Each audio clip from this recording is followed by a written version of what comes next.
Hello everyone. This is Aisha's take. I'm going to talk about a comment that someone did. So I did a video where I did Dear Peter Obis supporters because that's what I normally do, and it was like, oh, address us as obedient. We are obedient. That's the term for me. When you talk about obedience, I don't see citizens as the ones being obedient. I know the term has gotten its own this thing. It's amazing. People have keyed onto it and using it. But I'm one kind of a person. For me, everything I do, it's about conviction. If I'm not convinced about something, I don't do it, no matter even if everybody is doing it. And that's why sometimes, it comes across as someone is being stubborn. I'm not. I'm just the person that I have to be convinced about something. And then when I put my head into something, I put my head, everything, body and soul. I'm ready to put everything on the line, even my life on the line. If I believe in something, if I believe in a cause, and I go all the way. But if I don't believe in something, even if everybody think it's okay, even if everybody is doing it, I don't do it. I'm okay just being alone on my own side. And even as a child, I've always been that way. And so the term obedient, I don't like it, and I'm not going to be using it, and I don't use it. I would rather say Peter Obis supporters.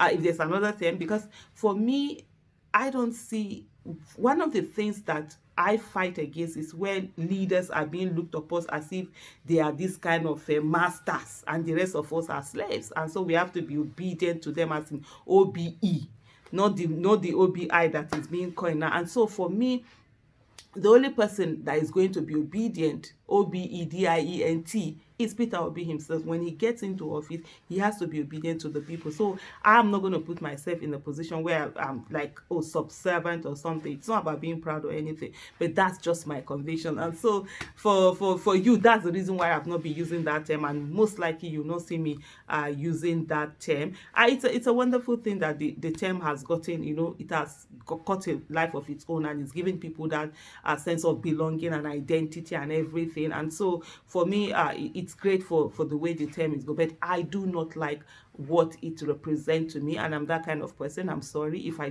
do not believe in something, I don't do it. So I'm a person of conviction. My outside and my inside, they match. If they no match, I will tell you who now who I be.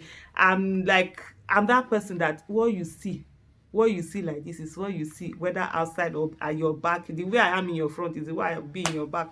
I don't do two-face. I don't have time for, I don't even have the energy for that. I don't even have the build up for that, because my mouth, I will say it. My mouth will just come out and say it. So that's the reason why I've not been using that term. For the guy that asks us, so it's not a term that I'm interested in using, but it's amazing that it has caught people's attention, and people are using massively, and it has brought people together. But for me, I'm not. So you hear me talk about, say, more of Peter Obis supporters, or I'd rather say Obidetti.